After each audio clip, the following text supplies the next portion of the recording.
So we wanted to give you some easy tips on how to be a better fisherman, because a lot of us aren't pro anglers like my man Steve Graf here, Ranger Boat Pro Staffer, who you can hear every Wednesday from 11 to 1 on Hooking Up and Tracking Down here on 11:30 The Tiger, and a re-air on Saturday mornings. Yeah, 6 to 8. At 6 to 8 a.m. So if you get up early on the weekends before you go fishing, you want to check out Steve and the gang on Hooking Up and Tracking Down.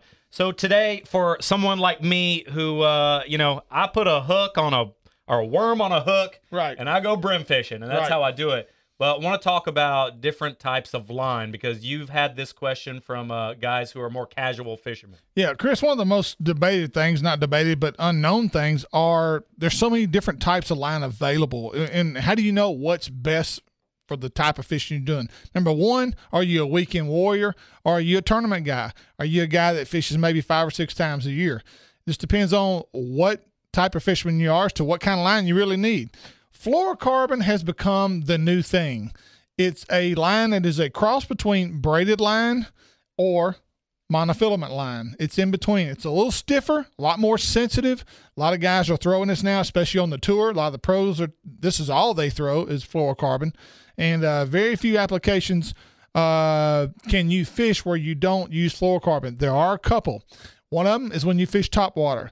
Fluorocarbon sinks. It will actually pull the bait down into the water, and you don't want that for a topwater bait. So anything you're fishing on top, you want monofilament. That's kind of a good rule of thumb.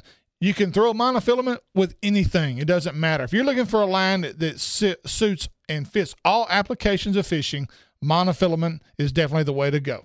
So if I'm just a guy dropping a hook in the water off my pier on Bistineau, monofilament is for me? Yes, monofilament, you can use it in every application, whether it's topwater, flipping, spinnerbait, jigs, whatever you want to throw. Chris, you can use monofilament. All right, so there you have it. Monofilament for you casual fishermen who's just trying to catch a few brim and have a fish fry. Right. A good all-around line, the best all-around line you can use is monofilament. There you have it. For more tips on getting your line wet this summer, listen every Wednesday 11 to 1, Hooking Up and Tracking Down with Ranger Boat Pro Staffer Steve Graf, and you can catch a re-air on Saturday mornings 6 to 8 a.m. on 11:30 The Tiger and the Radio Pup app and 1130thetiger.com.